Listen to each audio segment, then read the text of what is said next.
On September 6, 2023, AMC Entertainment Holdings entered into an equity distribution agreement with Citigroup Global Markets, Barclays Capital, B. Riley Securities, and Goldman Sachs LLC as sales agents to sell up to 40 million shares of Class A common stock of the company from time to time through an at-the-market offering program. But why isn't the stock price ripping? What is going on, guys? Lottery Stocks here. Welcome back to the channel. Welcome to the channel if you're new. Today we have a lot of stuff to go over with AMC. They just dropped an 8K filing for dilution that we're going to talk about, and we're going to go over what we see in the filing, how it's going to affect AMC going forward, and how we might be very, very close to a squeeze. I'm not sugarcoating it. It's all in my opinion. So without further ado, please hit the like button. It's free. It helps me out. Hit the subscribe button. Drop a comment down below. Let's get into it. So AMC is currently down 25.92% on this news, trading at $10.10. This is the lowest the stock has ever traded. This is technically $1.10 as we speak, and the recent technical low that it's ever hit was $10.34. Now, you all may have seen what we were tracking with AMC, which showed that we would essentially start getting this pop, and instead we got sold off, of course, on the news. But as you guys can see, all I did was mirror and flip the cycle, and you can see that AMC looks like it's trading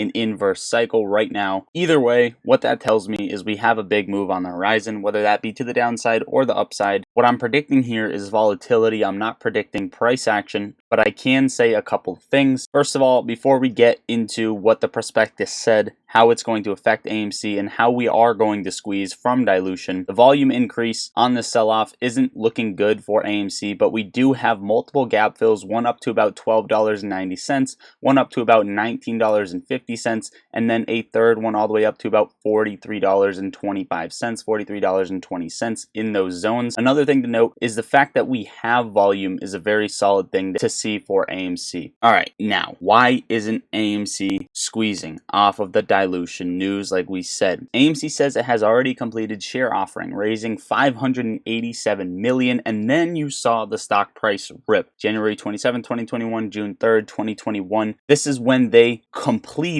the share offering. And as you can see in the 8K filing, this is a filing registration. This means AMC is formally seeking permission from regulatory authorities like the SEC to potentially sell these shares in the future. It's a preliminary step in the process. And in the 8K, it says up to 40 million shares. The key phrase is up to. AMC is not obligated to sell 40 million shares immediately. This gives them flexibility to sell some or all of the shares based on market conditions and their strategic decisions. So the most important thing to note is these are not sold yet. These shares have not been sold. The filing is a proactive move to prepare for potential future fundraising or strategic initiatives. Now, there are a couple things that are interesting to say on this, and it's the fact that this is one of the sales agents are someone who is kind of against the company, bearish on the company, which is Citigroup. AMC Entertainment deemed overvalued by Citigroup analysts, price target reduced. And you can see in the 8K that the first sales agent is Citigroup Global. We know that they have ties with AMC, leans with AMC, but they are overall bearish on AMC. So of course there are a few conflict of interest here. Another thing that is interesting to pay attention to that you guys have to note is that shares from the previously announced 25 million at the money program have not been sold. This is evidenced by the 158.3 million shares outstanding as of September 6th. So when we voted on the reverse split and the ape conversion, there was also a third vote for that 25 million extra share dilution. So now what they have on the table, I believe, is 65 million shares able to drop on the market at any given time. Why out of nowhere they filed for these 40 million shares is beyond me. I think that either they did calculations into how much money they needed to raise, or they did calculations into how many shares shorts needed to cover, at least temporarily. You guys let me know your thoughts on this in the comments down below, but take a look at this. It also states in quotes, "We believe that volatility and our current market prices also reflect the market and trading dynamics unrelated to our underlying business." In other words, the price is not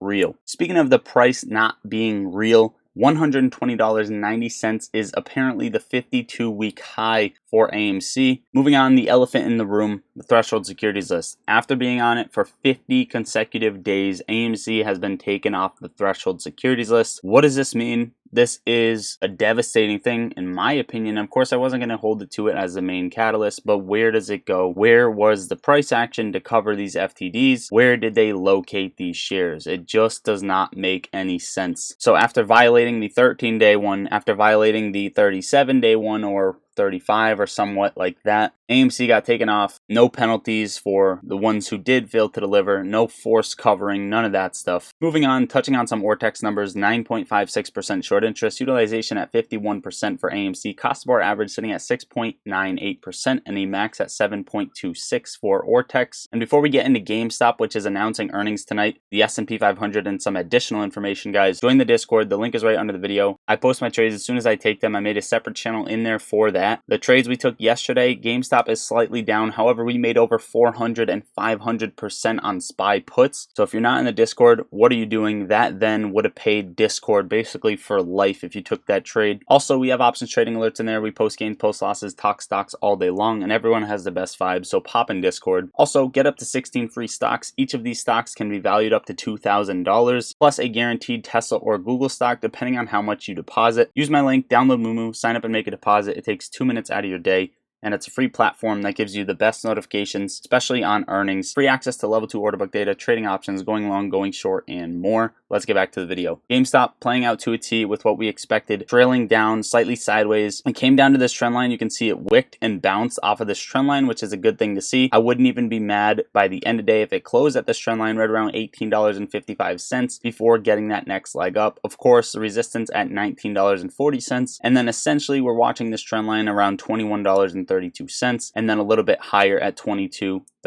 GameStop looking good. I'm riding it into earnings. It's kind of a degen play, but we'll see what happens. Also, guys, you let me know in the comments if you're riding GameStop calls into earnings or puts into earnings. Let me know what you're doing, and overall, best of luck to you. The SPY got smacked today, trading at 445.59, down 0.81% on the day. RSI sitting right in the middle. Bollinger Band sitting right in the middle. The SPY has enough room to continue to sell off, as well as enough room to get a bounce anywhere around this level, but I see it coming down to 444 since we didn't get there yet, and at least making a wick at 444, if not breaking below that. There's a gap fill to the top right at 455.50, and then there's a gap fill to the downside right at 422.60. And we said in September the SPY does not like to do well, so maybe this sell-off is just the beginning, but be very, very careful trading the S&P 500 because lately it has been whipsaw. A couple things to close out the video. A go woke, go broke ETF that short stocks of, in quote, woke companies has just been filed. It will initially go short companies such as Disney, Target, and Bud Light's parent company, among others. The stock ticker will be GWGB, which stands for Go Woke or Go Broke. And finally, Federal Reserve's Collins says we may be very near or even at the peak level of interest rates. Overall, guys, that is what I got for you for today's video. Hopefully you enjoyed watching or found value out of the video. Make sure to hit the like button on your way out, share the video, drop a comment down below. I love you all. Lottery Stocks out.